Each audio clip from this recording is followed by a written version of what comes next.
Assalamualaikum warahmatullahi wabarakatuh dan selamat pagi teman-teman. Saya doakan dalam keadaan sehat selalu dan jualannya teman-teman juga laris. Saya juga sehat, jualannya saya mudah-mudahan laris. Amin ya rabbal alamin. Baik teman-teman, ini banyak sekali teman-teman yang kemarin banyak yang ngeluh saya baru buka toko 1 hari dan ditutup ya. Contohnya salah satunya ini minta maaf kalau mungkin orangnya nonton, Mbak Vivi Damayanti. Untuk teman-teman semuanya saya mohon bantuannya, mau banding toko saya murni real pick, penghasilan lumayan, tiba-tiba dinonaktifkan. Saya tidak terima jika harus dinonaktifkan seperti ini. Saya membangun toko dari nol, sekarang dengan enteng dinonaktifkan gitu ya. Oke, di sini ada screenshot dari dari emailnya Lazada bahwa tokonya telah dinonaktifkan. Ini banyak sekali komentarnya, 158 komentar. Itu udah maksimal pelanggarannya. Yang sabar, baru 1 toko om dinonaktifkan. Saya sudah 5 toko, lampu merah dan lain sebagainya. Saya cuma ada 4 poin karena banyak hal yang pakai tidak siap dikirim, tapi ditinggal sebentar ada email 48 poin, gak masuk akal gitu ya. Oke, kita coba sekarang sama-sama belajar teman-teman ya, sama-sama belajar karena saya di sini bukan guru ya, bukan gurunya Lazada, bukan ahlinya Lazada. Penjualan saya sendiri juga baru sedikit ya. Kalau Bang Deddy Lim itu ya udah jadi mentornya Lazada, jadi top sellernya Lazada lah ya di satu kota gitu kan. Oke, kita coba sama-sama belajar sistem poin pelanggaran ya. Tujuannya apa? Biar tahu 3 benefit sistem pelanggaran, dampaknya, proses pengajuan, sampai mengingat setidaknya 3 kebijakan Lazada dengan baik. Oke, yang pertama poin pelanggaran itu sistem yang berbasis poin untuk mengukur kepatuhan penjual terhadap kebijakan. Jadi intinya kita harus mematuhi aturannya Lazada lah gitu ya. Kemudian apa yang harus dipatuhi? Satu, untuk meningkatkan pengalaman berbelanja untuk customer, membangun kesetiaan dengan customer, dan kesempatan yang berbisnis dengan baik. Jadi kalau teman-teman nggak melanggar, ya insya Allah tokonya teman-teman akan terus aktif gitu ya. Kemudian ada sistem poin pelanggaran teman-teman. Nah, ini yang seperti saya bilang di beberapa video dan komentar yang saya balas, bahwa poin pelanggaran itu akan direset setiap 1 tahun 1 kali teman-teman. Nah, di sini ada contoh kasusnya ya. Si A kalau menjual barang palsu dapat 12 poin. Kemudian ini di 1 Maret, di 30 Juli itu dapat lagi 6 ya. 6 poin karena melanggar hak cipta. Maka 12 ditambah 6 sama dengan 18. Nah, kalau tidak melanggar lagi, maka tanggal 1 Maret itu udah direset gitu ya. Saya kemarin dapat 2 pelanggaran di bulan kemarin, berarti itu akan direset di tahun depannya gitu teman-teman. Di tanggal yang sama. Oke, kemudian tanggal kasusnya lagi di 1 Maret itu kan direset ya, direset tinggal 6. Jadi yang direset itu yang sudah 1 tahun, yang belum 1 tahun nggak direset teman-teman. Jadi yang direset yang 12-nya saja, maka sisa poinnya adalah 6. Kalau tidak melanggar lagi di 30 Juli total direset gitu ya, total direset karena di sini pelanggarannya itu 30 Juli untuk yang pelanggaran hak cipta. Jadi di 30 Juli 0 lagi teman-teman. Kemudian kalau dia tanggal 5 November itu masih melanggar juga, ada pelanggaran perilaku penjual dapat 2 poin, atau kalau kasusnya saya kemarin paket tidak siap dikirim itu sampai kena 2 poin, maka itu akan direset di tahun depan. Nah, ini 5 November 2021 total poin pelanggarannya 0. Itu ya teman-teman ya. Penjual menerima maksimum 16 poin per minggu ya. Per minggu 16 poin ya. Jadi teman-teman hitung saja lah. Jadi kalau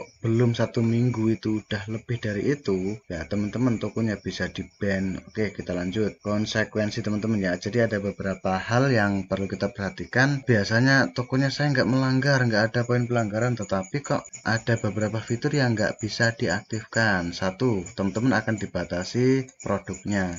Tidak bisa menggunakan upload produk, mengubah harga, konten produk, dan API. API itu kayak semacam tools untuk pihak ketiga teman-teman ya. Kemudian yang kedua, tidak bisa menggunakan Excel untuk upload produk massal, dan tidak bisa aktivasi produk, tetapi teman-teman masih bisa mengubah stok dan menonaktifkan produk yang aktif. Nah, kalau lebih berat lagi teman-teman, biasanya teman-teman akan diblokir. Jadi ketika misalnya saya jualan sandal merek A, itu kalau dicari nggak tampil teman-teman, tokonya kita atau produknya kita itu nggak akan tampil di pencarian, alias di ban sama sistem. Kemudian produk tidak akan terdaftar di halaman pencarian. Ini udah jelas karena udah diblokir di pencariannya. Tetapi pelanggan dapat melihat produk jika mereka mengunjungi toko atau memiliki link langsung dari produk tersebut. Ketika lebih berat lagi, nah nanti tokonya teman-teman bisa saja offline selama 21 hari. Nah ini yang dulu-dulu di 2018 saya pernah kena kayak gini, 3 minggu baru saya bisa jualan lagi teman-teman. Ini pelanggan tidak dapat melihat produk apapun yang di tokomu, tetapi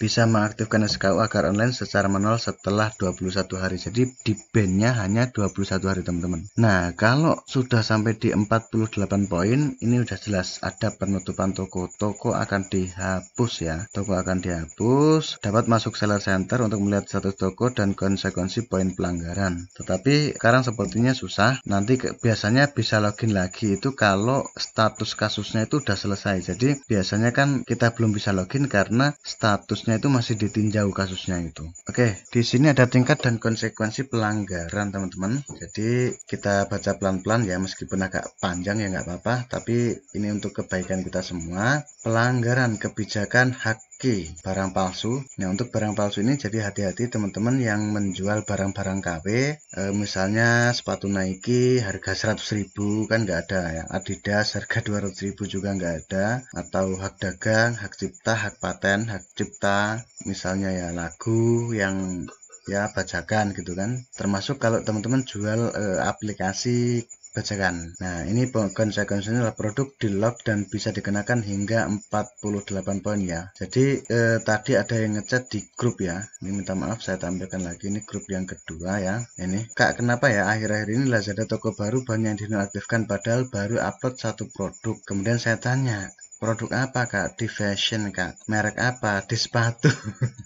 Saya tanya, KW ya Kak? Iya sebagian. Ya itu teman-teman. Di sini dilarang menjual barang palsu karena bisa langsung kena 48 poin. Bisa loh ya. Jadi ada kemungkinan di bawah itu, tapi saran saya jangan menjual barang KW. Kemudian yang kedua ada kebijakan produk terlarang dan dibatasi, termasuk produk pornografi, kemudian untuk produk-produk dewasa, narkotika. Karena gini teman-teman ya, narkotika ini obat itu kan sebenarnya obat-obatan kimia itu kan narkotika ya, hanya saja itu narkotika kelas 4.